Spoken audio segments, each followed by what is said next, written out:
We are supposed to officially begin, so I'm going to begin. My name is Betsy Kirk, and I am the kindergarten teacher at Messiah Lutheran Classical Academy here in Keller. Oh, you can see it. Good. It got brighter. Okay. I want to start off by saying when my boss asked me to give this presentation, probably like everybody who gets a presentation for the first time, you think, I had no idea what qualifies me to talk about this, but one thing I do know is that I have a passion for handwriting. My handwriting is not perfect, but it is a high priority, and even though I come at it from the kindergarten level, I think it needs to be a priority all throughout a scholar's education.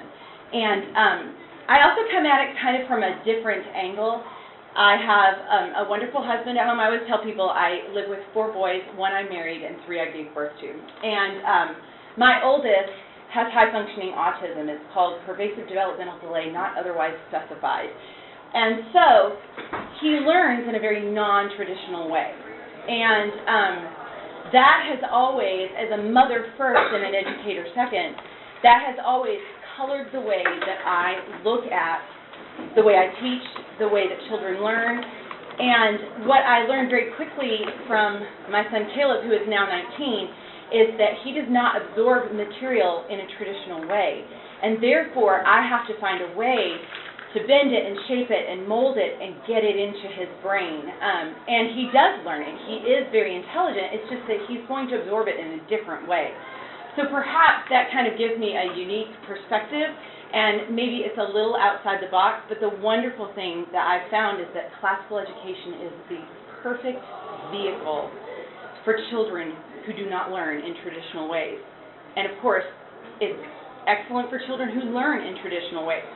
So, let me start off first by asking a question. I wanted to ask you if you have something you can think of right now, an email that when you look at the font, it makes you have an emotional reaction. It might be an email from a parent who appreciated something, but just the look of it, just looking at it, takes you back in time, makes you think of a person. You have a sentimental attachment to that font. Anybody? Only because that my husband has a permanent font that stands out, and I know that it's his. Okay. That would be the only connection, that font is his. And so you identify that font with him. So you're kind of still in my camp. And the thing is, it's so unique that it's identified with him. Always. Yes. Okay. Well, I am a very sentimental person, and I was also a person who, as I was growing up, had grandparents who were much, much older than most grandparents. My grandparents had children late in life, and my parents had children late in life. And so my grandparents were all gone when I was in high school. So I was very sentimental about their handwriting specifically. Obviously you don't care about possessions when you're in high school, but their handwriting meant an awful lot to me. And as a matter of fact, I brought some things that are very important to me, and it goes throughout my whole life. This is my grandmother's book of how to grow azaleas in Texas. And in here, she always laughs. She has the funniest story. People used to come by her yard, and they used to always knock on her door and say, "How do you grow azaleas in Texas?" And she said, "I'm so vain that I actually typed it up and made copies of it so I could just hand it out." But the first thing, she has all of her instructions in her handwriting, and I still have that. And every time I find this, it's like looking at her face right in front of me. And it just has such a personal thing to me. Little notes she wrote to me, she gave me books of music with stories inside about how her family would drive down the road and sing songs, and that's what they did. There was no radio. And so her handwriting and her stories, that it takes me back. It has a personal connection. I have another one. Let's see if I sorted it out so you can see it.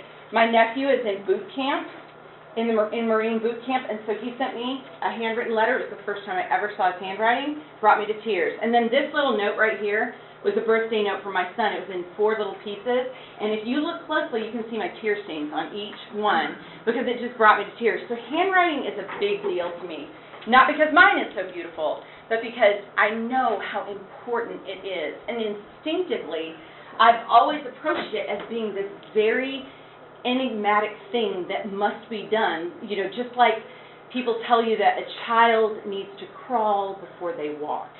And my mom was very, you know, very adamant about that. Oh, no, no, no, they have to crawl or they'll never develop correctly. I'm not sure if that's right, but she truly believes that. Same thing about handwriting.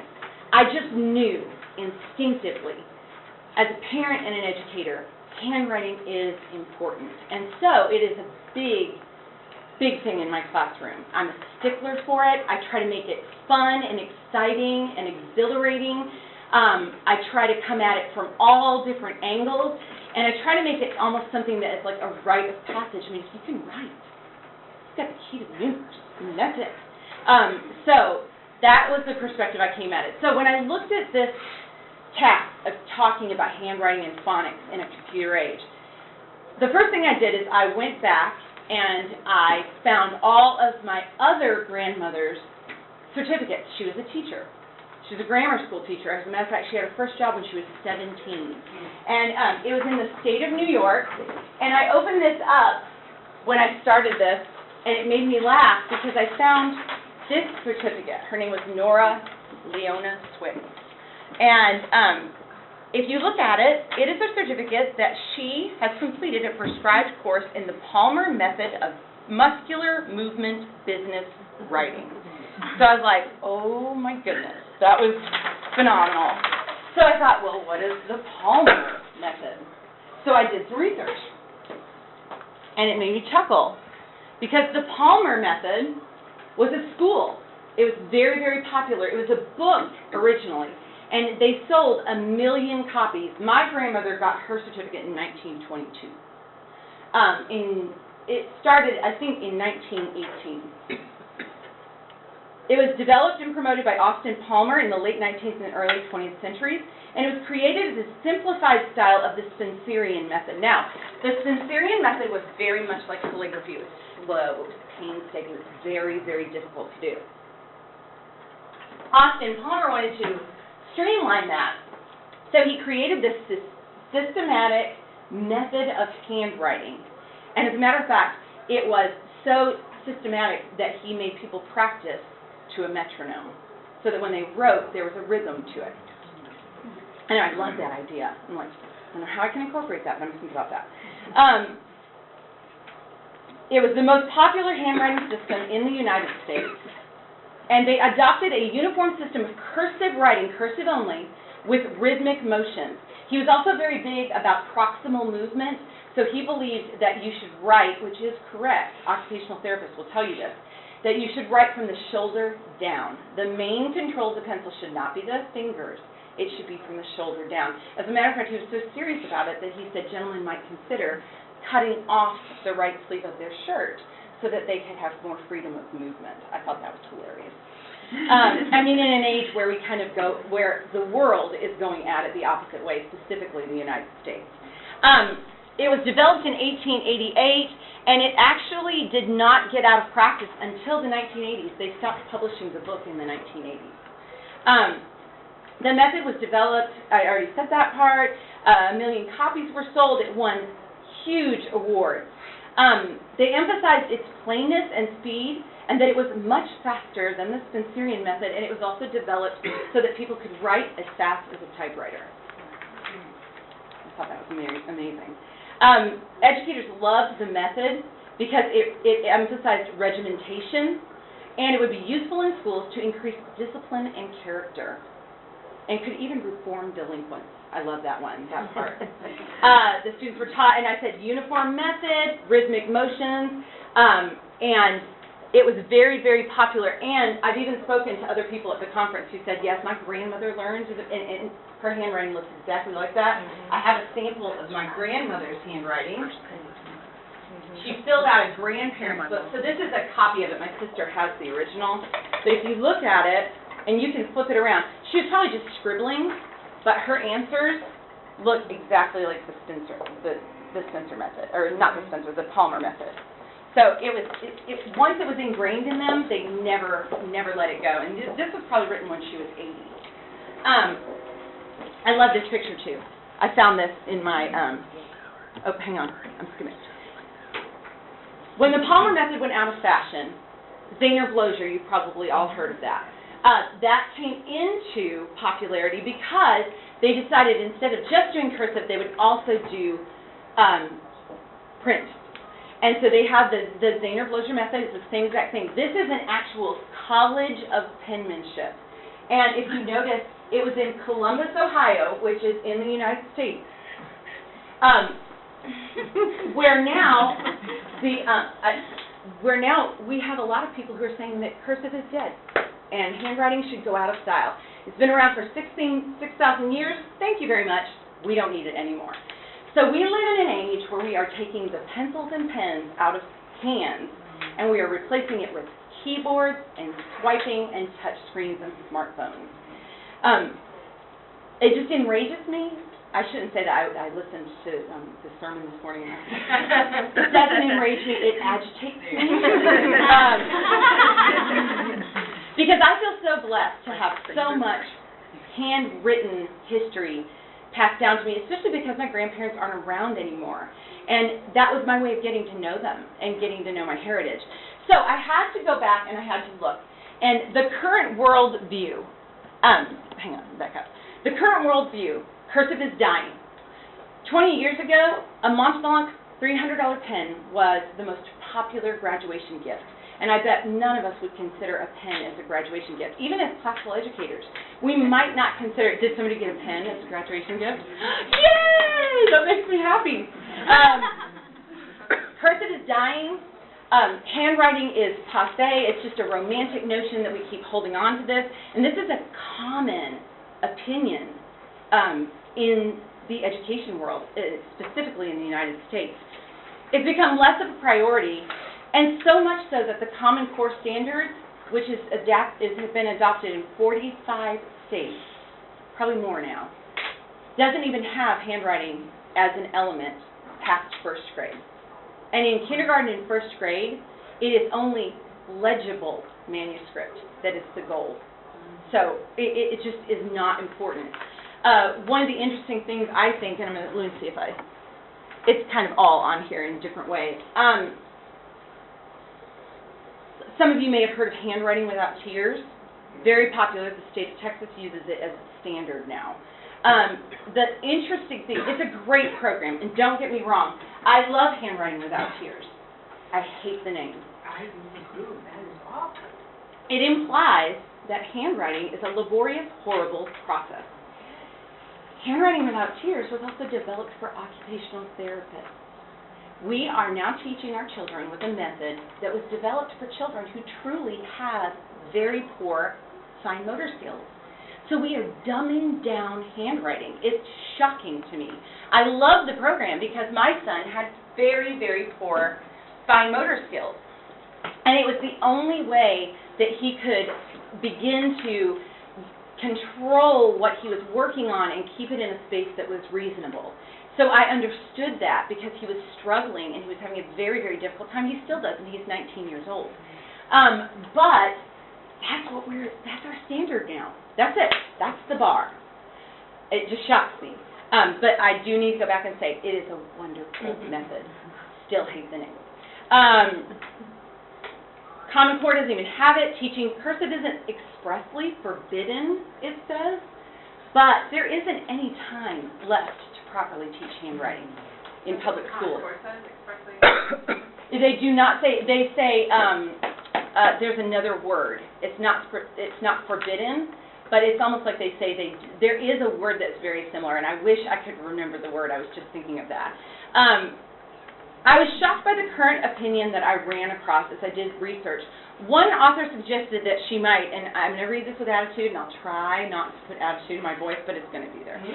She might miss the intimacy of letters, the nostalgia of cursive lessons in school, and the beautiful scrawl of a well-practiced signature written with a pen. But on the bright side, while some pathways in our brain will atrophy with the decline of handwriting, we will surely develop new ones as we swipe, double-click, and abbreviate our way into the future. She wasn't kidding. Who is she? Her name is Anne Trubeck, and she said she hates it. She hates cursive. She is not. However, she has a blog, and I kind of did a little bit more research, and I was like, she sounds like, you know, she needs some love. And I'm not mocking her. I'm really not mocking her. But in truth, she had a very difficult time with handwriting when she was a child. She got horrible grades in penmanship, and her child struggles with handwriting. And I was like, no wonder, because it's easier to be angry and rebellious than it is to be hurt and sad and challenged. And I understand that notion. So my heart goes out to her. It really does. I just dislike that her opinion is everywhere. So, anyway, another article suggested that typing is more democratic. Typing is not as complicated of a skill to master. And they were saying this as if this was a positive thing. They suggested that we are merely romanticizing an older technology and it's time to move on. So, enough of that. I feel like you guys, I'm preaching to the choir, so let's go on. The truth is that modern research indicates that areas of the brain are engaged when children are writing cursive, more so than when they keyboard. Also, children can write faster than they can keyboard. Using brain scans and training sessions, this was really, really neat. They took children, a group of children, and they gave them 3 choices. They could only choose one. They showed them a letter. They could reproduce the letter one of 3 ways, and they got to choose which one they wanted to do. They could write it on a blank piece of paper. They could trace it on a piece of paper that already had the letter on it, or they could punch it on a keyboard, and they got to choose. So they hooked them up to a brain scanner, and they recorded what happened to their brain. And they recorded all of the different ways, and they put all of the data together. And what they discovered was that the children who wrote the letter activated 3 areas of their brain simultaneously. Neither of the other areas, neither of the other ways activated those neural pathways. There's a neurologist turned teacher who advocates writing to learn, and in her blog she says that writing by hand stimulates the brain. It provides an increase in overall awareness. It helps with retention of information, and I am a huge note writer. When my boys went through confirmation, I was trying to show them how to kind of like really get to the heart of the matter so that they could complete their sermon notes. And I all of a sudden discovered that when I was taking notes, my mind did not wander one time. And I got so much more out of the sermon. And every time, I think parents are still like, doesn't she realize that all 3 of her boys are confirmed she's done? But I still write notes every single time. I write them all over in the bulletin. I can never recycle my bulletin because I'm like, oh, nobody really wants to figure out that. That in her blog, she states the practice of writing can enhance the brain's intake, processing, retaining, and retrieving of information. The cognitive process of writing by hand improves both retention and comprehension of information in a way that does not occur when typing. It is important that keyboarding instruction happen, although you and I both know we don't have to do keyboarding instruction anymore. These kids are so immersed in technology, even classically educated children, that they just are picking it up on their own. They really, truly are. Keyboarding. I know. Denying young learners instruction in this most basic of skills may actually hinder their learning in other areas. Back to the study that we talked about. I need to find my little, hold on, I jumped around a little bit. Cursive, in particular, activates parts of the nervous system that stay quiet during typing. During the study, back to the study, I love this one. When they looked at the data, and they put all of the data together of the children who reproduced the letter the 3 different ways, they came to some really great conclusions. Dr. James, who did the study, he attributes the differences in the brain activity, and I love this, to the messiness of writing. And I think that's amazing. He learned that what happened is by writing so messy, the actual gesture of trying to reproduce the shape of the letter engaged the brain. Secondly, they learned the name and the sound of the letter better because they had to decipher their own messiness. I love that because that's like what I spend 90% of my time doing sometimes. When a kid produces a messy letter, that might help them learn it. Having to decipher the messiness may be more helpful in establishing the name and the sound of each letter. So again, I'm preaching to the choir. We know that there's a link between writing and reading. We know that the discipline of writing, and we teach Denelian here at this school, the discipline of the gesture engages the brain. The actual movement, whether it's beautiful or not, engages the brain.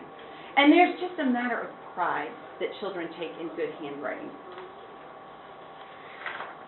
There's also a reading and writing link. When we write, a unique neural circuit is automatically activated, and learning is made easier. Also, there are plenty of studies that show that poor handwriting usually will result in poor academic success in the future. So, preaching to the choir. Now, let's talk about the how. I'm not going to talk about a curriculum that I use. All curriculums are wonderful. And we also know that the teacher is the curriculum. So if you are teaching something and you are reaching kids, it doesn't really matter what name is on the cover of the book, okay? You want to remember a couple of things, and I got a lot of this from my son, who went through a lot of occupational therapy and had some fine motor issues. The first thing that I like to recommend is use the whole body. Large to small is the first thing. And I thought of being like one of the music ones and making you get up and sing and dance, but I'll sing and dance for you. So, you use the whole body, and you start every letter when they write the letter, learn the shape, and learn the sound of the name. You start with large movements. So you start, and the first letter we learn is the letter L. So we have a song. Everything in my class has a song, a rhyme, a story, or a joke, everything. And I have a song, and I set it to a very, very simple tune. And the tune is, and I'll have to jump back to this one. Remind me to jump back, because I'm sure I put it on here. Here we go. The tune is London Bridge. It's really hard to see because this is a tracing worksheet. But they trace the letter. They're not allowed to color it in. They trace the letter. But first, they stand up and they get their skywriter out and they sing the song. And everybody has to do it, even the ones who don't like it. Okay? So they do, come straight down in a monkey tail, come straight down in a monkey tail. Might be singing the wrong tune. Come straight down in a monkey tail, monkey tail, monkey tail. Come straight down in a monkey tail. That's how we write the lowercase l, and I also use sign language. I'll talk more about that later. So I changed my method halfway through. Numbers are to the tune of the other one, which I can never remember of. I can never remember. One is London Bridges. Letters are London Bridges, and numbers are the other one, and I always have to think about it. What was I singing? Skip to the loo. Thank you. Skip to my loo. So numbers are always to skip to my loo, and letters, and I made that differentiation last year and drove myself crazy singing the wrong tunes all year. And the kids will correct me, so it's great. Now, I know that this is a very kindergarten-like thing to do, but it is also, it can be appropriate. We know one thing is that children love memorization, they love repetition, and if you have a really good sense of humor, you can make a fourth grader sing this song and make them laugh about it. It's the reason why if you do Shirley Grammar, those jingles are fun, and they're silly, and they're embarrassing, and they're goofy, and some of the kids will pretend to hate them, but they really love them. So you can even make an older child do this. And the other thing is, you can modify as you get older. And we all know that hopefully by the time they're in 5th, 6th grade, they're not basically working on, starting your letter at the top. There's a rule for that. Oh, you better start your letter at the top. And you better start your numbers at the top. If you're going to write a number or a letter, well, you better start your letter at the top. So everything has a top. Now, do you make these up? Yes. I actually adapted it. Saxon Math has a song for everything. And so I just was like, oh, that's genius. I'll do letters. So I just started doing it with letters because of the, starting the letter at the top and wanting to do the correct form. Okay, so let me jump back to the other slide now. I'm highly creative and highly unorganized. So use the whole body, large to small. This is large. On the first day, we sing the song and we trace the letter big. The second day, they sing the song, then they do it medium, and we sing it faster. Kindergarten loves that, so you want it, come straight down in a monkey tail, monkey tail, monkey tail, come straight down in a monkey. You do it medium. Then they do it on their desk. Then they do it on a big worksheet. Then they get smaller worksheets and they practice. So large to small is a really great way to practice fine motor skills. That is kind of in a nutshell. The second thing I'll talk about is crossing the midline. This is also something that I learned from an occupational therapist, and it's very, very important. There is an imaginary midline that goes down the middle of the body, and forgive me, most of you probably know about it. No, keep going. We don't know about it. Okay. There's an imaginary midline that goes down the center of our body. As far as children, it is very important that they cross the midline, because we know we have two hemispheres in the brain. The corpus callosum is what makes one side communicate with the other. Children, developmentally, when they are very young, they do not cross the midline. Therefore, the brain is not talking to each other as efficiently as it will eventually. Some children do not naturally cross the midline. Starting in kindergarten, you want children to cross the midline.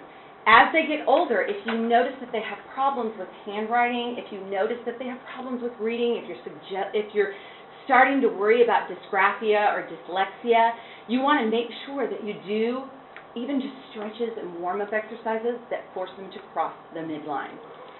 So, the Pledge of Allegiance. Tell me if you've ever seen a kid try to Pledge of Allegiance and do it like this. That is because their brain does not want to, this side of their brain doesn't want to recognize this side of their body. So you actually have to, I model it first and try to get them, because you can actually watch their brain go. And they'll figure it out. The Pledge of Allegiance is one of those things, and you'll notice, if you notice young children doing this, and even some older children who will still want to pledge on the same side, they need to cross the midline. I do exercises all the time when you see that, okay, I'm losing them, or they did not eat enough breakfast. I'll be like, okay, everybody stand up. You want to take your right hand up? Actually, I'm in summer mode, so I've forgotten to mirror. You put your right hand up, touch your left shoe. Bring it back up. Put your left hand up, touch your right shoe. So you go opposite, and you have them cross over. You have them reach over and touch the other shoulder. You play a real quick game of Simon Says. You have them cross over this way. You have them cross over that way. You want to watch for things like this. I didn't cross the midline. I just made my midline twist. And a lot of children will learn to compensate that way. Why is the midline important? On the brain level, a lack of midline crossing may indicate that the left and right sides of the brain are not communicating well together. On a physical level, when your child spontaneously crosses the midline with a dominant hand, the dominant hand is going to get the practice that it needs to develop good fine motor skills, which includes handwriting. A lot of children will learn how to compensate, and I'm going to show you a picture of children compensating for not knowing how to cross the midline. If you look at this girl, she has taken her paper to this side and turned it so that she is not going from left to right, she's going from bottom to top, that she's staying on the same side. Okay? If she continues to do this, she will not truly develop a dominant hand, and her hand will not develop the skills it needs to control a pencil. And neither will her shoulder and her whole arm, as far as the Palmer method would say. This little boy, and I'm not even sure this is a word, my computer didn't like it, has squunched himself, S-Q-U-N-C-H. He has squunched himself to this side of the paper so that he can still, he has the paper here, looks good. He's here, okay? So these are two ways that children will learn to compensate. You can do exercises where they're crisscross applesauce and they have to touch over. You'll notice that some kids will actually rotate their body because they do not want to cross the midline. So crossing the midline is a really, really great practice. Some ideas to help you cross the midline: relay passing of a beanbag, get them in a line, pass it down the road. Okay? Put them back to back. Have them pass a beanbag and then grab it and pass. Grab it and pass. These are simple things they can do at recess. You don't even have to point them out. I get dry mouth really, really bad. So I drink a lot of water while I give a presentation. So you want to make sure that you watch for these kinds of things, and it is so very important because if they continue to not cross the midline, they will not develop a true dominant hand. And what happens is when you see those kids, and a lot of parents will say this, and they'll say, they're ambidextrous. He can write with both. That simply means they probably have not crossed the midline enough to develop a dominant hand. Because children being ambidextrous is very, very rare. Very rare. They must have a specialized, strong hand that does a good job of controlling the pencil. So, throwing the ball, like throwing a ball with them or a beanbag, where you have them sit, like this lovely lady in the yellow shirt, and I throw the ball, and I want to make sure I aim for this side, and I aim for that side, so that you're having to turn and catch and move. Sitting crisscross applesauce and reaching across to touch an imaginary line, reaching across to touch an imaginary line. Back-to-back ball pass, Simon Says, where you just do things that cross the midline. Perfect. And I think I talked about that. We do pledge activities, and so we cross the midline 2 times because our first, we don't do the pledge to the cross. We do the Apostles' Creed as our pledge. So they actually, they start like this, and then they pledge like this, and then before they stop at the very end, we sing, at the end of the day, we sing Go Down in Peace, and so they switch over to the other hand. So it's just little tiny things that you can sneak in, and they don't even realize they're doing it. You know, they're sitting at their desk, touch the, you know, my little nameplate has a left hand and a right hand on it. One's red, one's green. Touch that. Touch that. Now switch hands. Now switch it back. Switch again. Switch it back. And you know, and those are little, they're also little tension breakers, attention getters, waker-uppers that I do during the day to get them alive and awake. Okay, so we talked about that. Now, in phonics, there is a reading-writing connection. So as they write the letter, it is going to help them with the sound. If you have children who struggle with phonemic awareness, they just can't remember the sounds. And if you're like our school, you're seeing more and more of it, and it's a little puzzling and very, very difficult. And I wonder sometimes if it's not that these kids have been playing with their mom's iPhone since they were 18 months old. Not that there's anything wrong with doing that, but some children, the TV is not the babysitter anymore. It's the iPad. I know a 2-year-old who got an iPad for his birthday. I know, it's ridiculous. It's a little shocking, and screen time isn't good for children anyway, but that's a whole nother lecture and issue that I get slightly agitated about.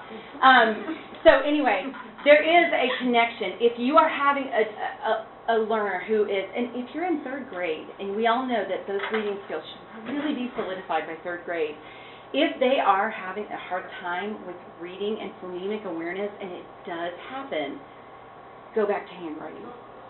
Get them to do some basic handwriting. Start to teach cursive early, especially if you have a class full. I had a class full of kids who were brilliant last year, but none of them had a proper pencil grip.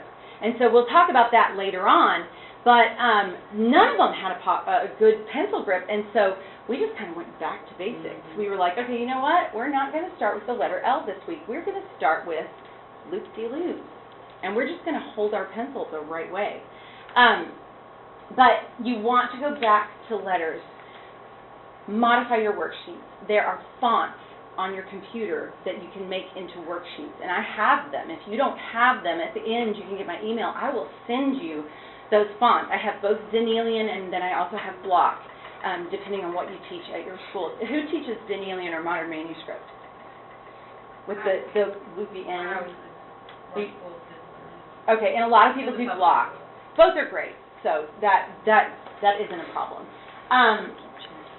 Now, the next thing I want to talk about specifically has to do with handwriting and phonics and what I do to teach. Another classical thing, you're going to incorporate all of the arts into your phonics program and into your handwriting program. And a lot of these things you probably already do, but I like to throw out my ideas. Music, have a song for each letter. Play songs for each letter. I do bring in non-classical music into my classroom for letters and numbers only, but I make sure it's quality music, not something silly or goofy or ridiculous. It needs to be good music with good composition, well sung so that they can understand it, and it doesn't need to baby talk. It needs to stay, like one of them, it's actually They Might Be Giants. It kind of tells my age. But they came out with a CD that talks about combinations, and it goes, Q-U, down, down, down, down, Q-U, and then they talk about combination Q-U and the words that start with combination Q-U. So that's a really great one, and the kids really love it, and it helps solidify what can be a complicated sound, that Q sound, and the rule that those two almost always go together. Songs that describe the formation of the letter are also very important, and so that's why I made that series of worksheets. I can send them to you, but I know how creative you are. You can come up with them. You probably come up with them at the drop of a hat. And for older children, reciting, come up with a rhyme that is not as young childlike, but you could say, you start at the top, pull it, start at the baseline, down to the head, or start at the headline, down to the baseline, curve it up, and you're done. Or I don't know, just come up with something off the top of your head, make a worksheet of it. The worksheets are not for the kids. The worksheets are so that when they go home, the parent sees it and goes, oh, sing that for me. I just made them do it again at home without even being there. Play fun songs that reinforce letters and sounds, and that, like I said, They Might Be Giants, Here Comes the ABCs is really good. Not every song on there, but I do like a lot of them. Incorporate art. Draw characters to make each letter, and I should also say number, each letter and number a character representation of its sound. Another tool that I use, they're called snap words, and this is an example of a snap word. It's from occupational therapy. Hang on, let me see. It's on here. I know it is. No, it's not. Did I take it off? I did. Oh, well, lucky, lucky, lucky. I have the actual thing. I have bigger copies of these.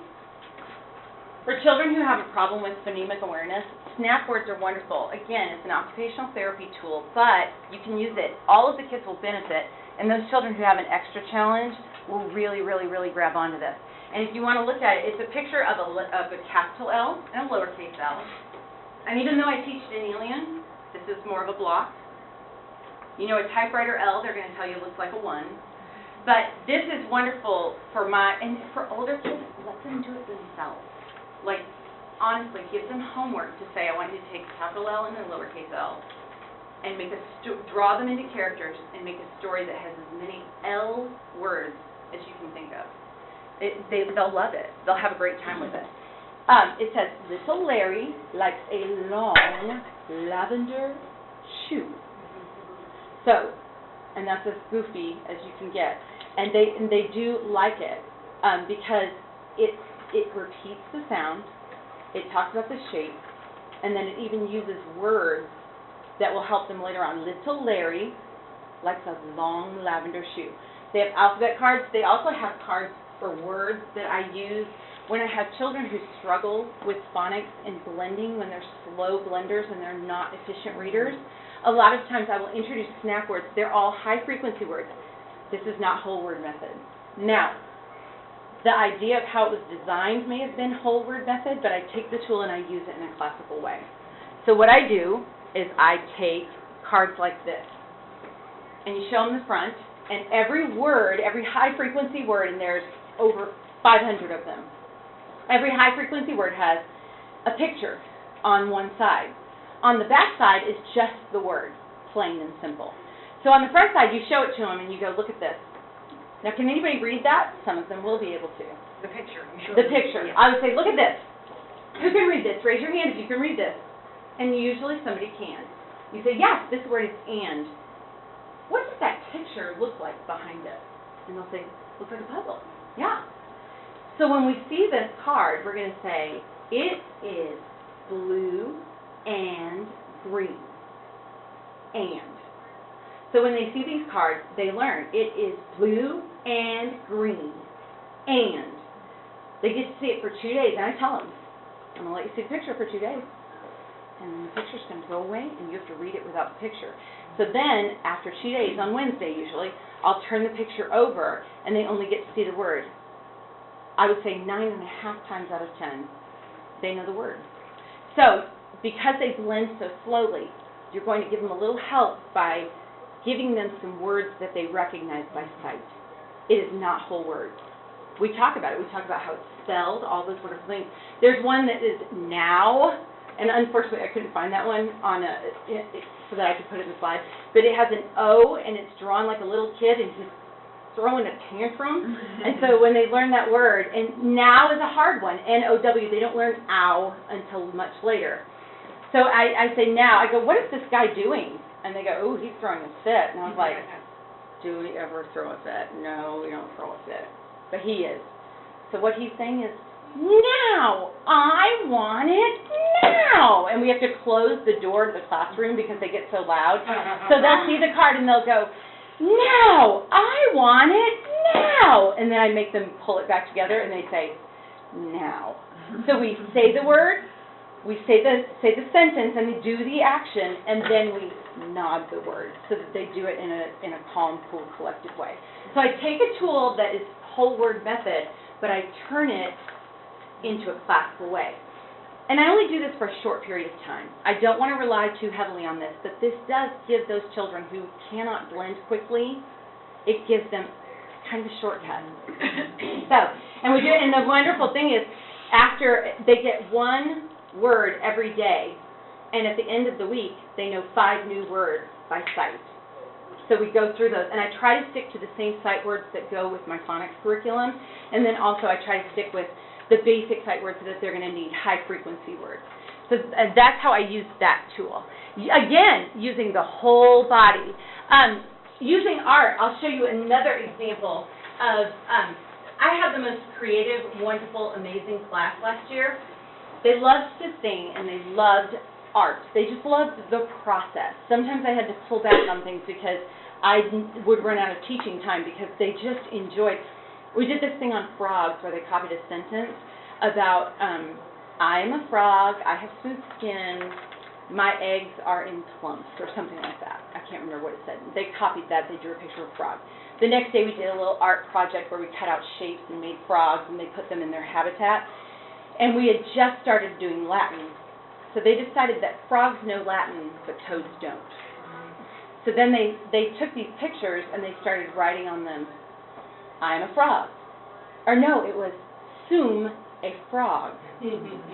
I know Latin. My magistra is a toad. Like they started incorporating all this stuff. They were 45 on average, the age in that class. They were very unusual. But they also loved to sing. And so they loved this book that I got. Again, it's a Snapwords book. And this is we did this for numbers just because it was fun. 1 is a thin man standing up straight.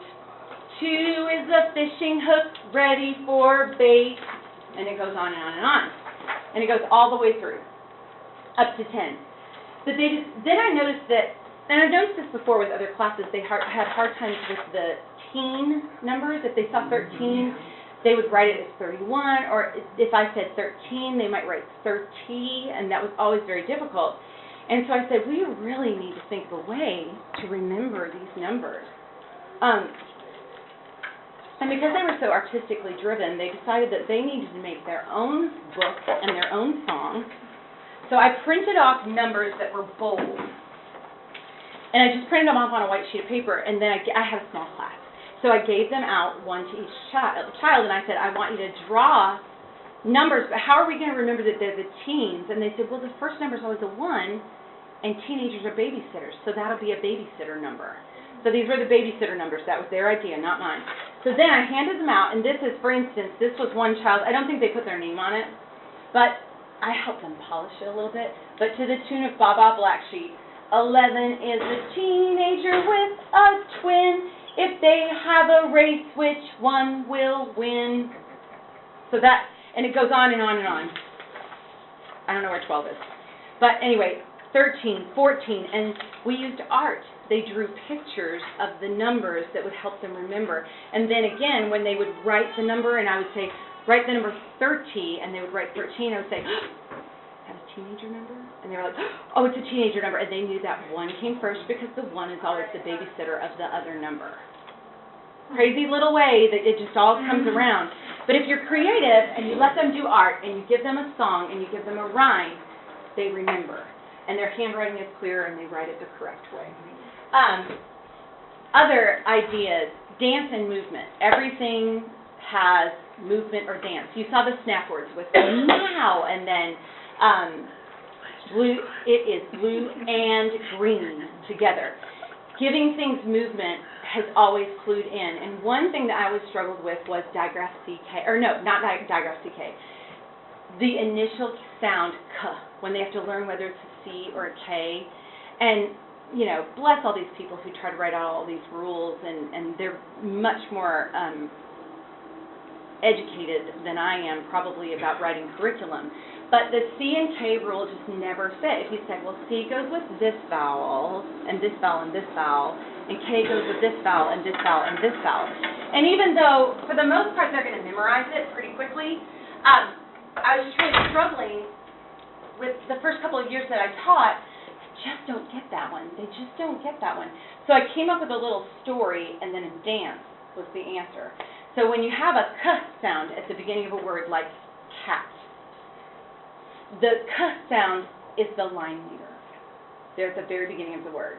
There's a door holder at our school. The line leader's first, the door holder's second. And they rotate through. So the line leader sound is K. We know that. We don't know whether it's C or K. So we're going to have to go and visit the door holder and get some help. The door holder sound is the second sound, the vowel sound, usually. Or, well, it's a consonant. But when we're talking about phonics in kindergarten, it's usually a vowel. So you go to the door holder's house, and you knock on the door of the door holder, and he answers the door, and he says his sound. You know that the line leader's sound is K. What's the door holder sound in cat? Ah. Oh, well, remember the rules that we learned? And we learned that C goes with A, O, U, or any other consonant. And I make them do the dance. Every time they have to get up, you have to do the dance. And so they know C goes with A, O, U, or any other consonant. And then they also know that K, you make the body into a K, goes with E, I, or Y. It's just something random that I came up with, but it sticks. The movement, the fun, the story, it all makes that rule make sense to them and stick. And as a matter of fact, before I say that, every time I have to do the dance, or I don't remember. I couldn't say C goes with A, O, U, or any other consonant. I have to do the dance, or else I don't remember it. So I guess because I have a silly brain, it works with my silly kids. But there are different ways that you can do that on an age-appropriate level for every level. Coming up with something that is similar to like a rap rhythm for it. You know, if you know Shirley Grammer, you know all of those rhythms that you can do. They love rhythm. They love rhyme. They love, when they're little, they love to sing. They really do love to sing when they're older, but they don't want to do it in front of anybody. So trying to incorporate that. And if you have a strong music tradition in your school, perhaps that helps out a little bit better with the middle grades. Do you guys experience that the boys especially want to stop singing? I don't know what fixes that. Obviously it's okay though, because I heard it. They do. Men sing again. It's good. You just lose them somewhere in the middle. So music, art, dance, and movement. And we also incorporated sign language. I've always done sign language, but because I have a tendency to have a short-term memory for great things, and then my long-term memory is not so good, or maybe I'm not really saying that the right way. I will memorize something, but I was really challenged at first by we would do the 10 Commandments in our catechesis program at the very beginning of the year, but then it filtered out. And at the end, our kindergartners always had to recite the 10 Commandments. And I would be like, what's six, you know, because we hadn't done it in a while. And, you know, I saw something shiny and it was gone. So, especially the ones in the middle, just like the boys with the singing, I don't know. But the ones in the middle, I would jumble up. So I started doing hand motions. I always did the alphabet with the sounds, like A, and this is A, and then I also included an attribute of God. I learned that at a conference that I went to. A, God is almighty. B, God is blessed. C, God is creator of all things. And it goes on. Oh, and D, they love D. D, God is defender of evil, or something, they love that. And then E, God is eternal. And so I did the alphabet with them. But God is so good. And this year, Pastor Cholak came to us, and when he saw me doing sign language, I started doing gestures that reminded me, and it started with the number, what is the first commandment, so that when they were up there doing the commandments, I don't have to say it to them, I can say it. So I go, what is the first commandment? You shall have no other God. Well, Pastor saw me doing that, and he was like, I know sign language. Would you like me to help you with that? I mean, you can actually be doing the real sign language. And I was like, that would be great. But that's how I started using sign language, and just really kind of like made up sign language. Pastor has helped me refine that, because he has actually brought in the true, as a matter of fact, it was after the 10 Commandments that he spoke to me, so we still have to go back and work on the 10 Commandments. But it was, you shall have no other God. What is the second commandment? You grab your pencil. You shall not misuse the name of the Lord your God. And that's where I get my, God is always capitalized, so when they trace it. Third commandment, remember the Sabbath day by keeping it holy. Fourth commandment, honor your father and your mother. Fifth commandment, you shall not murder. Sixth commandment, and this is the actual sign, you shall not commit adultery. Seventh commandment, steal, see, I even have a hard time with it because 7 and 8 are so much alike. Seventh commandment, you shall not steal. Eighth commandment, you shall not give false testimony against your neighbor. Ninth commandment, you shall not covet your neighbor's house. 10th commandment, and this one is, we do it in chapel, and we talk about keeping it in the zone, because this one gets funny. 10th commandment, you shall not covet your neighbor's wife, or his manservant or maidservant, his ox or donkey, that's the tail, and in class we do it like this, but in chapel we do it like that. His ox or donkey, or anything that belongs to your neighbor, okay? So, no, that's more. I think neighbor is this. But, anyway, Pastor will help me, and I'm doing it the right way now. But it always starts with the number, and then it goes into a gesture. American Sign Language is amazing. So we started with the 10 Commandments. We started with the alphabet. Then I thought, you know what? If it helps me remember, it'll help them remember. So then I went through, and Pastor helped me, and I also bought a book. And all of the scripture for the catechesis, we do sign language with it. So seek ye first the kingdom of God and his righteousness, and all these things shall be added unto you. And then we do Matthew 6:33. I don't do the sign language numbers quite. I just do the generic numbers that everybody knows. And American Sign Language can be, and the wonderful thing was kindergarten started it, and then the whole school wanted to start doing it. So we started on Mondays and Tuesdays, going to chapel 10 minutes early, and teaching the sign language to the rest of the school. I think it was really neat. It was really unique. But the wonderful thing I loved about it that you didn't realize was that the sign language helped with meaning, too, So it was, and especially like in the 23rd Psalm, and I told the other class, my kindergarten class gets to pick their own verse, and they picked the 23rd Psalm this year. And normally I'm like, oh. But with the sign language, they didn't have a single problem doing the 23rd Psalm. And it's like shepherd is a sheep person. So we got to talk about the meaning. The Lord is my shepherd. I shall not want. And so the gestures actually even complement the meaning. Same thing, it complements the sound. You can do an A, and a short vowel A has a breath, if you code. A long sound, A. You draw a macron with the sign language. So all of these things, again, it's kinesthetic learning. I'm also a kinesthetic learner. When I write, I learn. In college and in graduate school, I studied for tests by rewriting my notes. I've seen people going, yes! And I thought I was just a weirdo, probably partly true. But in truth, that is kinesthetic learning. And I never realized that writing down notes is kinesthetic learning. Doodling while you hear a lecture is kinesthetic learning. It is not tuning out. You actually allow yourself to focus by keeping your body moving. I used to have a coworker that would take tape and roll it. He would take the blue painter's tape, roll it in a loop. He always had it in his briefcase. Roll it in a loop, and he did this during lectures and during training. And he was like, it helps me focus. It keeps me busy. You have those kids that want to stand. Give them tape. See what happens.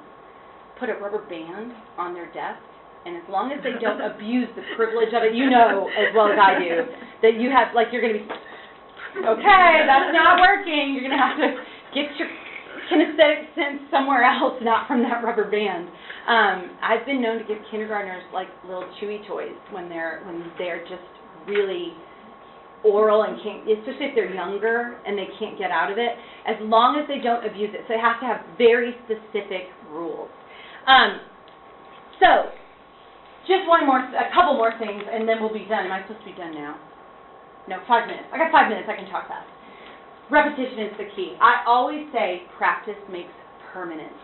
You must practice it the right way, and when kids go, we've already done this, you go, oh, practice makes permanent. Just think about how smart you're going to do because you've done it so many times. But you make sure they're doing it the right way. Practice often and practice correctly. Memorize key rules and repeat them out loud in unison. When we first start writing, when I say a sound and they have to write it, we do Saxon phonics as well. I'm not saying anything, just that's what we do. When they write the letter, I'll go on the line beside the number 1, write the lowercase letter that makes the sound lion, ul, and then I'll go,